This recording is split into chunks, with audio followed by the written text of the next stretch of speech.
तो स्वागत है फिर से एक नए वीडियो में। तो दोस्तों आज हम लोग देखेंगे स्टडी मूड का 1100 प्रश्नों का जो सार संग्रह दिया हुआ है उसी का आज हम लोग चौथा वीडियो देखेंगे दोस्तों, क्योंकि इससे पहले हम लोग 3 वीडियो देख चुके हैं और 200 प्रश्नों का इसमें हम लोग सोल्यूशन देखते हैं दोस्तों।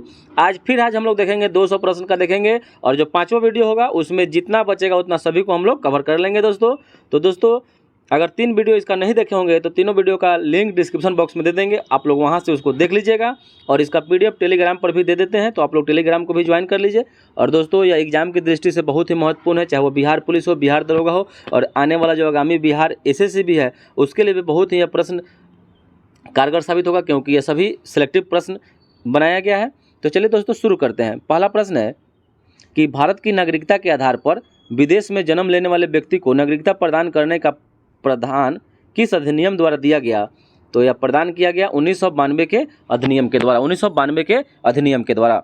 नेक्स्ट प्रश्न है कि भारतीय संविधान का अनुच्छेद 25 का संबंध किससे है? अनुच्छेद 25 का संबंध धर्म की स्वतंत्रता से है, धर्म की स्वतंत्रता से है। 25 से 28 धार्मिक स्वतंत्रता से संबंधित जो है यह अधिकार दिया गया है।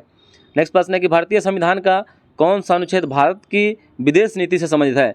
तो विदेश नीति से अनुच्छेद 51। अनुच्छेद 51 में क्या है कि अंतर्राष्ट्रीय शांति एवं सुरक्षा के बारे में बताया गया है, तो विदेश नीति ही हुआ दोस्तों। और यह क्या है? नीति निदेशक तत्व यानी डीपीएसपी से ही संबंधित है, क्योंकि डीपीएसपी जो है वह 36 से लेकर 51 तक है और यह 51 में उसके बीच में आ गया। तो क्या हुआ? ये भी डीपीएसपी का ही भाग हुआ और डीपीएसपी आयरलैंड देश से ग्रहण किया गया। भारत ने आयरलैंड से ग्रहण किया। अगर आयरलैंड से पूछे कि आयरलैंड किस देश से ग्रहण किया है तो वह स्पेन से ग्रहण किया है। और डीपीएसपी का भारत में काम क्या है कि कल्याणकारी राज्य व्यवस्था की स्थापना करना है। नेक्स्ट प्रश्न है कि राज्य विधानसभा सभा में धन विधेयक किसकी पूर्व अनुमति से प्रस्तुत किया जा सकता है? तो राज्य के राज्यपाल से। अगर वहीं लोकसभा में पूछ दे तो राष्ट्रपति की अनुमति से।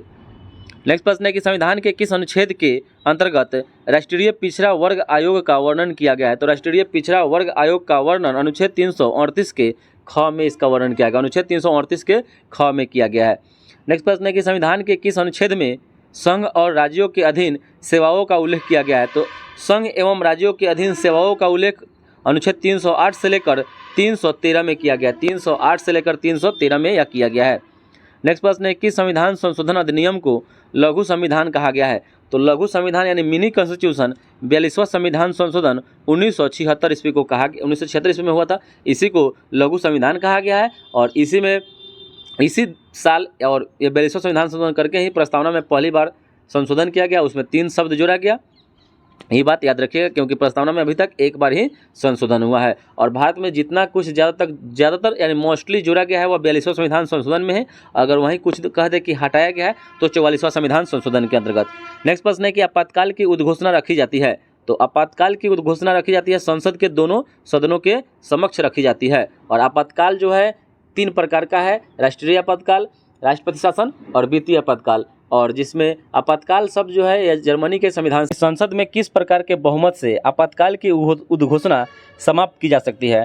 तो आपातकाल की उद्घोषणा या साधारण बहुमत से ही समाप्त की जा सकती है।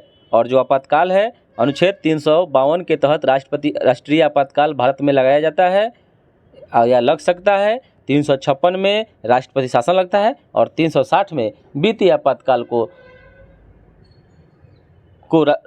रखा गया है। तो वित्तीय आपातकाल अभी तक भारत में एक बार भी लागू नहीं हुआ है। नेक्स्ट प्रश्न है कि भारतीय संविधान के किस अनुच्छेद में राज्य की राजभाषा या भाषाएं अपनाने की प्रक्रिया के बारे में बताया गया है? तो यह बताया गया अनुच्छेद 345 में, अनुच्छेद 345 में बताया गया है। नेक्स्ट प्रश्न है कि ग्राम स्तर पर पंचायत के अध्यक्ष के चुनाव की रीति कौन निर्धारित करता है? तो यह जो राज्य का विधानमंडल होता है वही निर्धारित करता है। नेक्स्ट प्रश्न है कि पंचायत के लिए निर्वाचन का नियंत्रण कौन करता है? तो यह राज्य निर्वाचन करेगा, अनुच्छेद 243 के तहत करेगा। नेक्स्ट प्रश्न है कि प्रथम भाषाई राज्य किसे बनाया गया था? तो प्रथम भाषाई राज्य यानी भाषा के आधार पर पहला राज्य बनने वाला जो राज्य था वह आंध्र प्रदेश था। आंध्र प्रदेश, जिस समय आंध्र प्रदेश भाषा पर बना था उस समय 14 राज्य और 6 केंद्र शासित प्रदेश थे। नेक्स्ट प्रश्न है कि संविधान के किस अनुच्छेद में सर्वोच्च न्यायालय में तदर्थ न्यायाधीश की नियुक्ति के संदर्भ में प्रावधान किया गया है? तो यह अनुच्छेद 127 में किया गया, अनुच्छेद 127 में किया गया है। नेक्स्ट प्रश्न है कि वर्तमान में भारत के 50वें न्यायाधीश कौन है? तो यह डी.वाई. चंद्रचूड़ है। आपसे क्वेश्चन पूछेगा कि 49वें, तो यू ललित थे, जिनका जो कार्यकाल था बहुत ही कम समय के लिए था। नेक्स्ट प्रश्न है, किसी राज्य का उच्चतम विधि अधिकारी कौन होता है? तो किसी भी राज्य का उच्चतम विधि अधिकारी महाधिवक्ता होते हैं, जिसकी नियुक्ति राज्यपाल करते हैं। लेकिन वहीं देश का प्रथम विधि अधिकारी महान्यायवादी होते हैं, जिसकी नियुक्ति राष्ट्रपति करते हैं। अनुच्छेद 76 में उल्लेखित किया गया उनके बारे में। नेक्स्ट प्रश्न है कि संविधान की व्याख्या करने का अंतिम अधिकार किसके पास होता है? तो संविधान की व्याख्या करने का अंतिम अधिकार उच्चतम न्यायालय यानी सर्वोच्च न्यायालय के पास होता है। नेक्स्ट प्रश्न है कि राज्यपाल को उसके पद एवं गोपनीयता की शपथ कौन दिलाता है? तो जिस राज्य के राज्यपाल होंगे उस राज्य के उच्च न्यायालय के मुख्य न्यायाधीश अनुच्छेद 159 के तहत उनको पद एवं गोपनीयता की शपथ दिलाएंगे। नेक्स्ट प्रश्न है कि राज्य की विधानसभा के सत्रावसान का आदेश किसके द्वारा दिया जाता है? तो यह राज्यपाल के द्वारा दिया जाता है। नेक्स्ट प्रश्न है कि भारत सरकार का प्रथम विधि अधिकारी कौन होता है, किसे कहा जाता है? तो भारत के महान्यायवादी को कहा जाता है, जो अनुच्छेद 76 में संबंधित है। नियुक्ति राष्ट्रपति करते हैं। नेक्स्ट प्रश्न है कि किस वर्ष भाषाई आधार पर राज्यों का पुनर्गठन किया गया? तो राज्यों का पुनर्गठन भाषाई आधार पर 1956 में किया गया, 1956 इसमें किया गया। नेक्स्ट प्रश्न है कि संसद की सबसे बड़ी समिति कौन है? तो संसद की सबसे बड़ी समिति प्राक्कलन समिति हो जाएगा, जिसमें 30 सदस्य होते हैं और 30 के 30 क्या होते हैं? ये होते हैं लोकसभा से होते हैं प्राक्कलन समिति में। वहीं पर अगर लोक लेखा समिति हो जाएगा, उसमें 22 सदस्य होते हैं और उसमें 15 लोकसभा से और 7 राज्यसभा से होते हैं। लेकिन अब आपसे क्वेश्चन पूछेगा कि प्राक्कलन समिति, लोक लेखा समिति की जिम्मेवारी किस समिति को कहते हैं? तो प्राक्कलन समिति को कहते हैं। नेक्स्ट प्रश्न है कि लोक लेखा समिति जिसमें 22 सदस्य होते हैं के अध्यक्ष को कौन मनोनीत करता है? तो यह लोकसभा के अध्यक्ष करते हैं। और लोक लेखा समिति के जो अध्यक्ष बनते हैं वह विपक्ष के नेता में से कोई जो रहता है उसी को बनाया जाता है। प्राक्कलन समिति के सदस्यों का कार्यकाल कितना होता है? तो यह 1 वर्ष का होता है। नेक्स्ट प्रश्न है कि भारत की संचित निधि जो 266 के 1 में निहित है से निधि निकालने के लिए किसका अनुमोदन अनिवार्य है? यानी उसमें जो पैसा जमा होता है उसको निकालने के लिए किसका अनुमोदन अनिवार्य है? तो यह संसद अगर उसमें कहेगा कि निकालना है तो निकाल सकता है। नेक्स्ट प्रश्न है कि 18वीं लोकसभा 2024 के लिए प्रोटेम स्पीकर किसको चुना गया था? तो यह भर्तृहरि महताब को चुना गया था। और 18वीं लोकसभा के अभी अध्यक्ष कौन है यानी स्पीकर कौन है? तो ओम बिरला।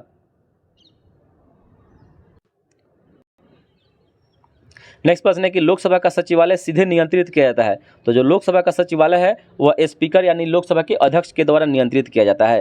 नेक्स्ट प्रश्न है कि लोकसभा में विश्वास प्रस्ताव कौन प्रस्तुत करता है? तो यह प्रधानमंत्री करते हैं। आपसे एक प्रश्न इसमें पूछ सकता है कि अविश्वास प्रस्ताव के द्वारा अविश्वास प्रस्ताव में कौन फेल हो गए थे, पास नहीं कर पाए थे? तो विश्वनाथ प्रसाद सिंह वो प्रधानमंत्री थे जिनको अविश्वास प्रस्ताव उनके विरोध लाया गया था और वह अपना पूरा MP को नहीं जुटा पाए, जिसके चलते वो इस्तीफा दे दिए थे। नेक्स्ट प्रश्न है कि छाया मंत्रिमंडल किसकी प्रशासनिक व्यवस्था की विशिष्टता है? तो छाया मंत्रिमंडल जो है ना, यह ब्रिटेन की प्रशासनिक व्यवस्था की विशिष्टता है और ब्रिटेन की संसद जो होता है वह संसद की जननी कहलाता है दोस्तों। नेक्स्ट प्रश्न है कि मनुष्य स्वतंत्र पैदा होता है लेकिन वह सदा जंजीरों से बंधा रहता है, यह जो कथन है वह रूसो का है। किसका है? रूसो का है। नेक्स्ट प्रश्न है कि भारत के राष्ट्रपति के सर्वसम्मति से चुने जाने का अभी तक एकमात्र उदाहरण कौन है? तो नीलम संजीव रेड्डी है। कहने का मतलब क्या हुआ है कि निर्विरोध चुने जाने वाले प्रथम राष्ट्रपति जो हैं नीलम संजीव रेड्डी हैं, जो 1977 से लेकर 82 में चुने गए थे। 1977 से लेकर 82 में चुने गए थे और यह लोकसभा के अध्यक्ष के रूप में भी कार्यकाल अपना पूरा किए हुए हैं। नेक्स्ट प्रश्न है कि भारत में कर्मचारियों के महंगाई भत्ते का निर्धारण किस आधार पर तय किया जाता है? तो कर्मचारियों के महंगाई भत्ते का निर्धारण उपभोक्ता कीमत सूचकांक पर किया जाता है। उपभोक्ता कीमत सूचकांक पर तय किया जाता है। नेक्स्ट प्रश्न है कि नवमूल्यन सिद्धांत किससे संबंधित है? तो यह हो जाएगा संसाधन की कमी से संबंधित है। और भारत में सबसे बड़ा म्यूचुअल फंड संगठन जो है वह UTI है, यूनिट ट्रस्ट ऑफ इंडिया। और नेक्स्ट प्रश्न है कि भारत में पहला इस्लामिक बैंक कहाँ स्थापित किया गया? तो इस्लामिक बैंक जो स्थापित किया गया था वह कोची केरल में स्थापित किया गया था। नेक्स्ट प्रश्न है कि भारतीय रुपया में 1 रुपये के नोट का जो जारी किसके द्वारा किया जाता है? तो भारत सरकार के वित्त मंत्रालय के द्वारा वित्त सचिव के हस्ताक्षर पर किया जाता है दोस्तों। और नेक्स्ट प्रश्न है कि बैंकों के ग्राहकों की शिकायतों का निदान करने के लिए बैंकिंग लोकपाल योजना भारत में किस वर्ष लागू की गई? तो ये लागू किया गया 14 जून 1995 ईस्वी को लागू किया गया था। और भारत में इंटरनेट की शुरुआत 1995 से हुई थी और भारत में मिड डे मील की शुरुआत तमिलनाडु राज्य से 1995 में ही शुरू की गई। नेक्स्ट प्रश्न है कि बीमा विषय भारत में किस सूची के अंतर्गत रखा गया है? बीमा विषय को यह संघ सूची के अंतर्गत रखा गया है। संघ सूची में वर्तमान में 100 विषय है और जो समवर्ती सूची है वह ऑस्ट्रेलिया देश के संविधान से लिया गया है। सूची को 3 भागों में बांटा गया है, संघ सूची, समवर्ती सूची और राज्य सूची, जिसमें समवर्ती सूची में 52 विषय है और राज्य सूची में 61 विषय है। नेक्स्ट प्रश्न है कि घटिया वस्तु के लिए मांग गिरती है जब क्या होती है? तो आय बढ़ जाती है, आय बढ़ जाती है। और घटिया जो मुद्रा होती है बढ़िया मुद्रा को प्रचलन से बाहर कर देती है। यह नियम है ग्रेसम का नियम है, ग्रेसम का नियम है। नेक्स्ट प्रश्न है कि बैंक ऑफ बड़ौदा में विजया बैंक और देना बैंक को कब विलय कर दिया गया? तो यह अप्रैल 2019 में कर दिया गया, अप्रैल 2019 में। यह बहुत ही। नेक्स्ट प्रश्न है कि राष्ट्रीय कृषि और ग्रामीण विकास बैंक नाबार्ड, जिसकी स्थापना 12 जुलाई 1982 को की गई थी, किस पंचवर्षीय योजना की अवधि में की गई? तो नाबार्ड जो है यह 6ठी पंचवर्षीय योजना में की गई थी और 6ठी पंचवर्षीय योजना का जो कार्यकाल था 1980 से लेकर 85 तक था। नेक्स्ट प्रश्न है कौन सा बैंक प्रतिभूति घोटाले से बंद हो गया या बंद हुआ था? तो यह हुआ था ग्रिंडलेज बैंक हो गया था, ग्रिंडलेज बैंक हो गया था। नेक्स्ट प्रश्न है कि देश में सर्वाधिक शहरी सहकारी बैंक किस राज्य में स्थित है? तो यह हो जाएगा महाराष्ट्र राज्य में अवस्थित है। नेक्स्ट प्रश्न है कि मुद्रा के अवमूल्यन का परिणाम होता है, मुद्रा के अवमूल्यन का परिणाम क्या होता है? तो निर्यात में वृद्धि और भुगतान संतुलन में सुधार होता है। नेक्स्ट प्रश्न है कि लघु अवधि ऋण की अवधि जो होती है अधिकतम 15 माह तक ही होती है। नेक्स्ट प्रश्न है कि अल्पकालीन ऋण 1 वर्ष के लिए कौन सी सहकारी समिति प्रदान करती है? तो यह प्राथमिक साख समितियां प्रदान करती है, प्राथमिक साख समितियां 1 वर्ष के लिए अल्पकालीन ऋण प्रदान करती है। नेक्स्ट प्रश्न है कि राजकोषीय नीति का संबंध किससे है? तो राजकोषीय नीति का संबंध सरकार की आय तथा व्यय से है, सरकार की आय तथा व्यय से है। नेक्स्ट प्रश्न है कि भारतीय मुद्रा प्रणाली में दशमलव पद्धति किस वर्ष लागू की गई? तो दशमलव प्रणाली को 1957 ईस्वी में लागू किया गया। नेक्स्ट प्रश्न है किसी व्यक्ति के वास्तविक जीवन का स्तर का आकलन किया जा सकता है? तो यह प्रति व्यक्ति आय के द्वारा आकलन किया जाता है, प्रति व्यक्ति आय के द्वारा। नेक्स्ट प्रश्न है कि सेवा कर, शिक्षा कर, सीमा कर एवं टोल टैक्स में कौन सा कर भारत सरकार द्वारा नहीं लगाया जाता है? तो भारत सरकार टोल टैक्स नहीं लगाता है, भारत सरकार टोल टैक्स नहीं लगाता है, जबकि सेवा कर, शिक्षा कर और सीमा कर लगाता है। नेक्स्ट प्रश्न है कि बहुराष्ट्रीय फर्म जो होता है वह अनेक देशों में प्रचलित एक कंपनी जो होती है उसी को बहुराष्ट्रीय फर्म कहते हैं। नेक्स्ट प्रश्न है कि सेनमेट का संबंध किससे है? तो केंद्रीय उत्पादन शुल्क से सेनमेट का संबंध है। नेक्स्ट प्रश्न है कि वैयक्तिक प्रयोज्य आय से क्या अभिप्राय है? तो व्यक्तिगत आय प्रत्यक्ष कर हो जाता है, इसको कहते हैं। नेक्स्ट प्रश्न है कि बंद अर्थव्यवस्था से क्या अभिप्राय या आशय है? तो आयात निर्यात गतिविधियां न होना बंद अर्थव्यवस्था कहलाता है। नेक्स्ट प्रश्न है कि गांधीवादी अर्थव्यवस्था किस सिद्धांत पर आधारित है? गांधीवादी अर्थव्यवस्था यह न्यास के सिद्धांत पर आधारित है, न्यास के सिद्धांत पर आधारित है। नेक्स्ट प्रश्न है कि भारतीय अर्थव्यवस्था के उदारीकरण के अग्रदूत किसे कहा जाता है? तो यह डॉक्टर मनमोहन सिंह को कहा जाता है। भारत में उदारीकरण 1991 ईस्वी में हुआ था। नेक्स्ट प्रश्न है कि भारतीय अर्थव्यवस्था किस प्रकार की अर्थव्यवस्था मानी जाती है? तो हो जाएगा विकासशील अर्थव्यवस्था है, विकासशील अर्थव्यवस्था है, भारत की अर्थव्यवस्था विकासशील अर्थव्यवस्था है। नेक्स्ट प्रश्न है कि अर्थशास्त्र के क्षेत्र में प्रथम नोबेल पुरस्कार किस वर्ष प्रदान किया गया था? तो यह 1969 ईस्वी में किया गया था, क्योंकि दोस्तों याद रखिएगा नोबेल पुरस्कार 1901 में शुरुआत हुई थी, उस समय 5 क्षेत्रों में दिया जाता था, लेकिन 1969 से 6 क्षेत्र कर दिया गया, उसमें अर्थशास्त्र भी जोड़ दिया गया। नेक्स्ट प्रश्न है किस पंचवर्षीय योजना में आर्थिक विकास दर सबसे कम रही थी? तो यह तीसरी पंचवर्षीय योजना में रहा था, तीसरी पंचवर्षीय योजना में रहा था। नेक्स्ट प्रश्न है कि एकाधिकार बाजार संरचना में विक्रेताओं की संख्या कितनी होती है? तो एकाधिकार है तो उसमें विक्रेताओं की संख्या 1 होगी। नेक्स्ट प्रश्न है कि मानव विकास सूचकांक 2023-24 में भारत का विश्व में कौन सा स्थान है? मानव विकास सूचकांक में तो 134वां स्थान है, 134वां स्थान है। नेक्स्ट प्रश्न है किस पंचवर्षीय योजना में आर्थिक विकास दर सर्वाधिक रही? तो हो जाएगा 11वीं पंचवर्षीय योजना में सर्वाधिक रही थी। नेक्स्ट प्रश्न है कि राष्ट्रीय सांख्यिकी आयोग 1 जून 2005 की स्थापना किस समिति की सिफारिश पर स्वीकार की गई थी? तो यह हो गया सी रंगराजन समिति के सिफारिश पर, सी रंगराजन समिति के सिफारिश पर किया गया। नेक्स्ट प्रश्न है कि वर्तमान में किस राज्य में औसत प्रति व्यक्ति आय सर्वाधिक है? तो भारत में गोवा राज्य में है, गोवा राज्य में। नेक्स्ट प्रश्न है कि हिंदू वृद्धि दर प्रोफेसर राजकृष्ण के द्वारा हिंदू वृद्धि दर स्थापित किया गया था, किससे संबंधित है? तो हिंदू वृद्धि दर राष्ट्रीय आय से संबंधित है। नेक्स्ट प्रश्न है कि देशों के समूहों के साथ व्यापार करार कराने की औपचारिक पद्धति को क्या कहते हैं? तो इसको ट्रेडिंग बोलते हैं, ट्रेडिंग बोलते हैं। नेक्स्ट प्रश्न है कि वर्तमान समय में भारत के किस राज्य में प्रति व्यक्ति आय सबसे कम है? तो यह बिहार, अपना बिहार राज्य में है। और नेक्स्ट प्रश्न है कि बिहार में सर्वप्रथम राष्ट्रीय आय की गणना का प्रयास, भारत में सर्वप्रथम राष्ट्रीय आय की गणना का प्रयास किया गया था, तो दादा भाई नौरोजी के द्वारा किया गया था, 1867-68 ईस्वी में किया गया था। नेक्स्ट प्रश्न है कि poverty and on British rule India, ये भी दादा भाई नौरोजी के द्वारा ही लिखा गया है। प्रति व्यक्ति आय बताई गई थी कितना रुपया? तो 20 रुपया बताया गया था, 20 रुपया। नेक्स्ट प्रश्न है कि भारत में राष्ट्रीय आय समको का आकलन किसके द्वारा किया जाता है? तो हो जाएगा केंद्रीय सांख्यिकी संगठन, अब राष्ट्रीय सांख्यिकी संगठन करता है। नेक्स्ट प्रश्न है कि साम्यवाद के अनुसार समाज का मुख्य दुश्मन कौन है? तो निजी संपत्ति है, निजी संपत्ति है। नेक्स्ट प्रश्न है कि मुद्रास्फीति, मुद्रा संकुचन एवं अप्रत्यक्ष कर के प्रभाव को शामिल कर संकलित जीडीपी को क्या कहता है? तो इसको नॉमिनल जीडीपी कहते हैं, नॉमिनल जीडीपी कहते हैं। नेक्स्ट प्रश्न है कि राष्ट्रीय विकास समिति का अध्यक्ष कौन होता है? तो भारत के प्रधानमंत्री होते हैं। नेक्स्ट प्रश्न है कि राष्ट्रीय विकास परिषद का गठन कब हुआ था? तो राष्ट्रीय विकास परिषद का गठन 6 अगस्त 1952 को हुआ था, यानी एनडीसी की स्थापना 6 अगस्त 1952 को हुआ था। नेक्स्ट प्रश्न है कि भारत में अनवरत योजना किस समय में प्रभावित हुई थी? तो भारत में अनवरत योजना वर्ष 1978 से लेकर 80 ईस्वी तक प्रभावित हुई थी। नेक्स्ट प्रश्न है कि पूर्ण बाजार स्थिति कब दिव्यमान होती है? तो जब बड़ी संख्या में क्रेता और विक्रेता होगा तब होगा। नेक्स्ट प्रश्न है कि पूंजीवादी अर्थव्यवस्था में कीमत निर्धारण किसके द्वारा होता है? तो मांग और पूर्ति के द्वारा होता है दोस्तों। नेक्स्ट प्रश्न है कि चतुर्थ पंचवर्षीय योजना जो 1969 से लेकर 74 ईस्वी तक थी, किस मॉडल पर आधारित थी? तो हो जाएगा डॉक्टर गॉडगिल मॉडल पर चतुर्थ पंचवर्षीय योजना थी। जब प्रथम पूछे तो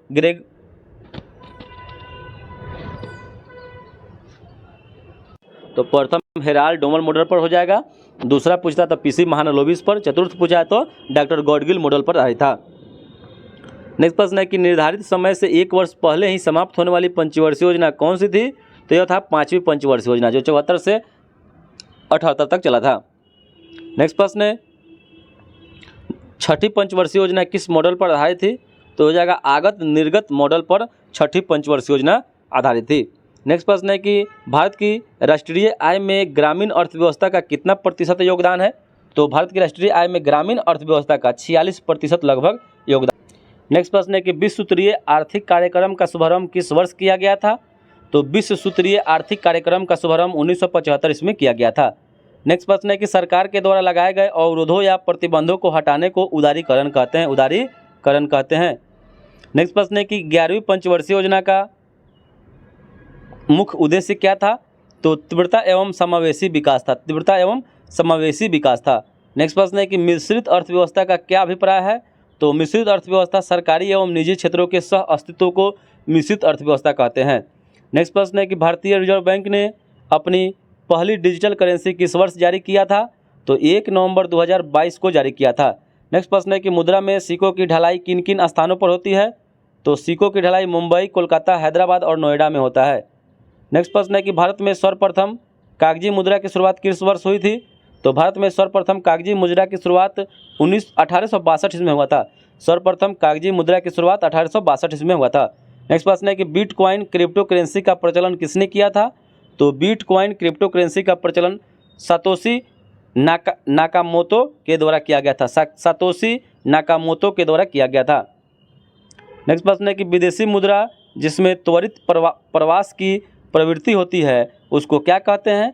तो उसको गर्म मुद्रा बोलते हैं, गर्म मुद्रा बोलते हैं। नेक्स्ट प्रश्न है कि वर्तमान समय में भारतीय रिजर्व बैंक के गवर्नर कौन है? तो यह है शक्तिकांत दास, शक्तिकांत दास जो क्रम से 25वें हैं। नेक्स्ट प्रश्न है कि किस प्रकार की मुद्रा में बाह्य मूल्य के साथ साथ आंतरिक मूल्य भी निहित रहता है? तो उसको धातु मुद्रा बोलते हैं, धातु मुद्रा। और भारत के किस बैंक ने चीन में सबसे पहले अपनी शाखा स्थापित की थी चीन देश में? तो जाएगा भारतीय स्टेट बैंक किया था, भारतीय स्टेट बैंक किया था। नेक्स्ट प्रश्न है कि राष्ट्रीय आय के लिए उत्पादन लागत पर निवल राष्ट्रीय उत्पाद में से क्या घटाया जाता है? तो हो जाएगा उसमें से अप्रत्यक्ष कर घटाया जाता है। और भारतीय रिजर्व बैंक यानी आरबीआई का लेखा वर्ष की अवधि जो है 1 अप्रैल से 31 मार्च तक होती है। 1 अप्रैल से 31 मार्च तक होती है।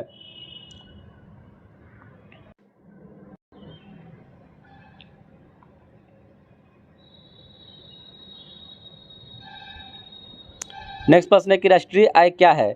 तो राष्ट्रीय आय यह एक वर्ष में किसी देश में उत्पादित सभी वस्तुओं और सेवाओं का धन मूल्य है। धन मूल्य है। नेक्स्ट प्रश्न है कि भारत में प्रथम महिला बैंक की स्थापना कब और कहाँ की गई थी? महिला बैंक की स्थापना 19 नवंबर 2013 को मुंबई में किया गया था। नेक्स्ट प्रश्न है कि इंद्रधनुष योजना का संबंध किससे है? तो इंद्रधनुष योजना का संबंध बैंकों के वित्तीय सुधार से है। बैंकों के वित्तीय सुधार से है। और मिशन इंद्रधनुष इसमें पूछ दे, मिशन इंद्रधनुष का संबंध टीकाकरण से हो जाएगा, जो गुजरात के वडोदरा से शुरू किया गया, वाडनगर से शुरू किया गया था दोस्तों।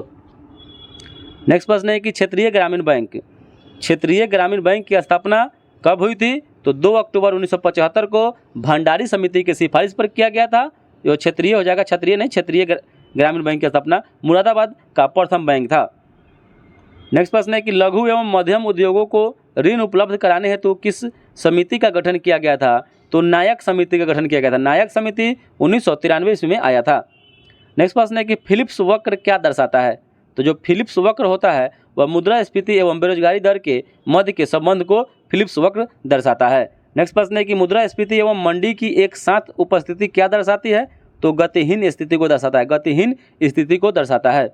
नेक्स्ट प्रश्न है कि औद्योगिक कर्मचारियों के लिए उपभोक्ता कीमत सूचकांक कौन जारी करता है? तो यह श्रम ब्यूरो करता है। श्रम ब्यूरो करता है। और मौद्रिक नीति समिति का अध्यक्ष कौन होता है? तो रिजर्व बैंक का गवर्नर होता है। मौद्रिक नीति जारी कौन करता है? तो रिजर्व बैंक करता है। नेक्स्ट प्रश्न है कि भारतीय रिजर्व बैंक के द्वारा CRR यानी कैश रिजर्व रेशियो में वृद्धि से क्या अभिप्राय पड़ता है या क्या प्रभाव पड़ता है?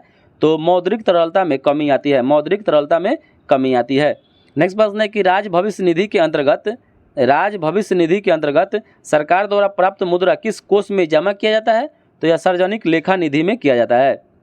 नेक्स्ट प्रश्न है कि वे ऋण जिसके ब्याज की दर परिवर्तनशील होती है उन्हें क्या कहते हैं? तो इसको फ्लोटिंग दर ऋण कहते हैं। फ्लोटिंग दर ऋण कहते हैं।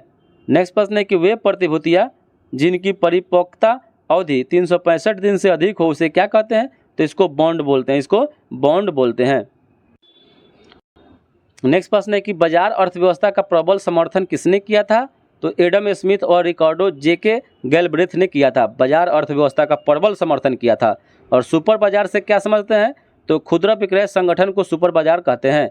नेक्स्ट प्रश्न है किसी निश्चित समय अवधि में किसी देश में उत्पादित वस्तुओं और सेवाओं के कुल मूल्य को क्या कहते हैं? तो इसको राष्ट्रीय आय बोलते हैं। राष्ट्रीय आय बोलते हैं। नेक्स्ट प्रश्न है कि विश्वव्यापी महान मंदी किस वर्ष आई थी? तो 1929 ईस्वी में आया था। नेक्स्ट प्रश्न है कि दलाल स्ट्रीट कहाँ स्थित है? तो जो दलाल स्ट्रीट है यह मुंबई में स्थित है। मुंबई में स्थित है। नेक्स्ट प्रश्न है कि मुंबई स्टॉक एक्सचेंज का संवेदी सूचकांक क्या कहलाता है? तो इसको सेंसेक्स बोलते हैं। सेंसेक्स बोलते हैं। मुंबई स्टॉक एक्सचेंज का संवेदी सूचकांक को सेंसेक्स बोलते हैं। सेबी अधिनियम किस वर्ष पारित हुआ था? तो सेबी का स्थापना पूछे तो 1988 में हुआ था, लेकिन अधिनियम कहे तो 1992 में हुआ था। सेबी का स्थापना 1988 में हुआ था, 88 में, लेकिन अधिनियम यह बना 1992 में। नेक्स्ट प्रश्न है कृषि आयकर सबसे पहले कहाँ और कब लगाया गया था? कृषि आयकर सबसे पहले कहाँ और कब लगाया गया था? तो यह बिहार में ही लगाया गया था। 1938 ईस्वी में लगाया गया था।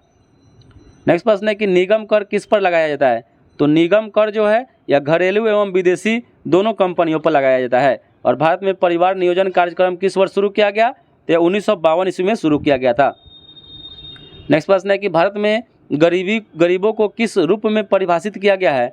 तो कैलोरी प्राप्ति से किया गया है। शहर में 2100 कैलोरी और ग्रामीण में 2400 कैलोरी प्रतिदिन प्राप्त होना चाहिए। अगर इससे कम हो रहा है तो वह गरीब है। नेक्स्ट प्रश्न है कि भारत में गरीबी की गहनता की मापदंड के लिए सबसे उपयोगी मापदंड क्या है? तो बहुआयामी गरीबी सूचकांक है। और नेक्स्ट प्रश्न है कि भारत में अधिकांश बेरोजगारी किस श्रेणी का है? तो संरचनात्मक बेरोजगारी का है। और WTO का स्थापना 1 जनवरी 1995 को हुआ था। मुख्यतः किसको बढ़ावा देता है? तो यह हो जाएगा बहुपक्षीय व्यापार को देता है। वर्ल्ड ट्रेड ऑर्गेनाइजेशन, विश्व व्यापार संगठन इसको कहते हैं। इसका पहले नाम गैट था, बाद में इसका नाम WTO कर दिया गया। नेक्स्ट प्रश्न है कि आय की वितरण के विषमता के माप के लिए सर्वाधिक प्रचलित विधि क्या है? तो यह इसका जो माप का विधि है वह गिनी गुणांक है। गिनी नेक्स्ट प्रश्न है कि 1933 में अर्थशास्त्र में माइक्रो और मैक्रो शब्द का प्रयोग सर्वप्रथम किसने किया था? तो माइक्रो और मैक्रो शब्द का सर्वप्रथम प्रयोग रेगनर फ्रिश के द्वारा किया गया था। नेक्स्ट प्रश्न है कि भारत में निर्धनता के स्तर का आकलन किस आधार पर किया जाता है? तो परिवार के उपभोग व्यय के आधार पर किया जाता है। नेक्स्ट प्रश्न है कि तेंदुलकर समिति के द्वारा भारत में गरीबी रेखा से नीचे कितनी जनसंख्या का अनुमान का आकलन किया गया है? तो 37.2% का किया गया है। नेक्स्ट प्रश्न है कि विश्व बैंक रिपोर्ट के अनुसार भारत में 50% से अधिक निर्धन किस 4 राज्यों में निवास करते हैं? तो बिहार, उत्तर प्रदेश, मध्य प्रदेश और उड़ीसा में करते हैं विश्व बैंक की रिपोर्ट के अनुसार। नेक्स्ट प्रश्न है कि जवाहर रोजगार योजना किस पंचवर्षीय योजना में प्रारंभ की गई थी? जवाहर रोजगार योजना ये हो जाएगा 7वीं पंचवर्षीय योजना में किया गया था। और समझौता ज्ञापन की पद्धति कब शुरू की गई? तो समझौता ज्ञापन की पद्धति 1987 से 88 में शुरू किया गया। नेक्स्ट प्रश्न है कि सरकारी स्तर पर परिवार नियोजन कार्यक्रम का सर्वप्रथम किस देश में अपनाया गया था? सरकारी स्तर पर तो हो जाएगा भारत में ही अपनाया गया था। नेक्स्ट प्रश्न है कि मुद्रास्फीति किस कारण से होती है? तो मुद्रास्फीति किस कारण से होगी? तो मुद्रा पूर्ति में वृद्धि तथा उत्पादन में ह्रास होगा, इसी कारण मुद्रास्फीति हो जाता है। और मानव विकास रिपोर्ट कौन प्रकाशित करता है या जारी करता है? तो यूएनडीपी करता है, यूएनडीपी करता है। नेक्स्ट प्रश्न है कि अंतर्राष्ट्रीय मुद्रा कोष IMF में भारत का अंशदान तथा मताधिकार कितने प्रतिशत है? तो अंशदान जो है 2.7% है और मताधिकार 2.64% है। और विश्व बैंक का स्थापना 1944 और IMF का भी 44-45 में ही हुआ था। दोनों का ब्रेटन वुड्स सम्मेलन के तहत ही हुआ था, एक ही साल में हुआ था। का मुख्यालय वाशिंगटन DC में है। बैंक सेवाएं आर्थिक गतिविधि के किस क्षेत्र के अंतर्गत आती है? तो हो जाएगा तृतीयक क्षेत्र के अंतर्गत आता है। और ब्याज से संबंधित समापन अधिमान्य सिद्धांत का प्रतिपादन किसने किया था? तो J.M. किन्स के द्वारा किया गया था। ब्याज से संबंधित समापन अधिमान्य सिद्धांत का प्रतिपादन J.M. किन्स के द्वारा किया गया था। और विश्व व्यापार संगठन के प्रथम महानिदेशक कौन थे? तो WTO के प्रथम महानिदेशक पीटर सदरलैंड थे, पीटर सदरलैंड। नेक्स्ट प्रश्न है कि अमर्त्य सेन को किस क्षेत्र में योगदान के लिए नोबेल पुरस्कार मिला था 1998 में? तो कल्याण अर्थशास्त्र के क्षेत्र में मिला था, कल्याण अर्थशास्त्र के क्षेत्र में। यदि धन बहुत अधिक हो और माल बहुत कम हो तो वह स्थिति को मुद्रास्फीति कहते हैं। और चीनी को नियंत्रण मुक्त करने के लिए किस समिति के द्वारा सिफारिश की गई थी? तो सी रंगराजन समिति की सिफारिश की गई थी, के द्वारा सिफारिश की गई थी। और विजय केलकर समिति की रिपोर्ट संबंधित है कर सुधार से संबंधित है, कर सुधार से संबंधित है। नेक्स्ट प्रश्न है कि पशुपालन के साथ खेती को क्या कहता है? तो पशुपालन के साथ अगर खेती करते हो तो उसको मिश्रित खेती कहते हैं, मिश्रित कृषि कहते हैं। नेक्स्ट प्रश्न है कि भारत में न्यूनतम समर्थन मूल्य MSP की अवधारणा किस समिति की सिफारिश के द्वारा की गई थी? तो लक्ष्मीकांत झा समिति के द्वारा किया गया था, 1965 में लागू किया गया। नेक्स्ट प्रश्न है कृषि लागत एवं मूल्य आयोग का मुख्यालय कहाँ है? तो इसका मुख्यालय नई दिल्ली में। कृषि लागत एवं मूल्य आयोग का स्थापना 1965 में किया गया था। और भारत में राजकोषीय नीति को कौन निर्धारित करता है? तो यह वित्त मंत्रालय करता है, वित्त मंत्रालय करता है। और भारत में वस्तु एवं सेवा कर कब से लागू हुआ GST? तो 1 जुलाई 2017 से। प्रथम जो राज्य में लागू किया गया था वह असम था। और गरीबी हटाओ का नारा दिया गया था 5वीं पंचवर्षीय योजना में दिया गया था। नेक्स्ट प्रश्न है कि प्राचीन भारतीय भौगोलिक मान्यता के अनुसार भारतवर्ष किस द्वीप का अंग था? तो यह था जम्बू द्वीप का। प्राचीन भारतीय भौगोलिक मान्यता के अनुसार भारतवर्ष किस द्वीप का अंग था? तो जम्बू द्वीप का अंग था। नेक्स्ट प्रश्न है कि सर्वप्रथम इंडिया शब्द का प्रयोग भारत के लिए किस भाषा में किया गया? तो हो जाएगा ग्रीक भाषा में किया गया था। और भारतीय मानक समय आधारित है 82.5 डिग्री पूर्वी देशांतर पर आधारित है, जो भारत के इलाहाबाद शहर के निकट मिर्ज़ापुर नैनी से होकर गुजरती है।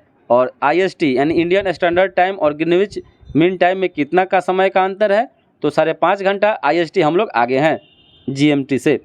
और भारत की स्थलीय सीमा की जो लंबाई है वह 15,200 किलोमीटर है, 15,200 किलोमीटर है। भारत की उत्तर से दक्षिण तक की लंबाई 3214 किलोमीटर है। पूरब से पश्चिम तक की लंबाई 2933 किलोमीटर है। और भारत की तटीय रेखा की लंबाई जो है वह 6100 किलोमीटर है। और भारत का क्षेत्रफल विश्व के कुल क्षेत्रफल का कितना हिस्सा है? तो 2.42% है। और नेक्स्ट प्रश्न है कि संपूर्ण भारत के कितने प्रतिशत भूभाग पर मैदान का विस्तार पाया जाता है? तो संपूर्ण भारत में 43% हो जाएगा। और भारत की प्रादेशिक जल सीमा समुद्री तट से कितनी समुद्री मील की दूरी पर स्थित है? तो हो जाएगा 12 मील और 1 नॉटिकल मील में 1852 मीटर होता है या 1.852 किलोमीटर होता है। और गंगा ब्रह्मपुत्र डेल्टा क्षेत्र को किस नाम से जाना जाता है? तो सुंदरवन के नाम से जानते हैं, जो कहाँ है? पश्चिम बंगाल में है। और भारत में कितने राज्य समुद्र तट से रेखा सीमा बनाती है? तो भारत में कितने राज्य समुद्र तट रेखा से सीमा बनाती है? तो 9 राज्य है। और कौन सी अक्षांश रेखा भारत के मध्य से होकर गुजरती है? यानी 23.5 डिग्री उत्तरी अक्षांश जो हो जाएगा कर्क रेखा भारत के मध्य से होकर गुजरती है, जो भारत के 8 राज्यों से होकर गुजरती है। और भारत की मुख्य भूमि का दक्षिणतम बिंदु कैप के मोरिन हो जाएगा। और भारत के दक्षिण में सबसे दूर स्थित स्थल इंदिरा पॉइंट हो जाएगा। और भारत के भूमि का सबसे उत्तरी बिंदु इंदिरा कॉल। और भारत की मुख्य भूमि को रामेश्वरम द्वीप से कौन अलग करता है? तो यह पंबन चैनल अलग करता है, पंबन चैनल। और आदम का पुल किन 2 देशों के मध्य में स्थित है? आदम का पुल तो भारत और श्रीलंका के बीच में है। और डंकन पास किसके बीच में स्थित है? तो डंकन पास दक्षिणी अंडमान और लघु अंडमान के बीच में है। नेक्स्ट प्रश्न है कि श्रीलंका भारत से किस संधि के द्वारा अलग होता है? तो पाक जल संधि के द्वारा। और भारत की सबसे लंबी अंतर्राष्ट्रीय सीमा जो है किस देश के साथ है? तो बांग्लादेश के साथ 4096.7 किलोमीटर।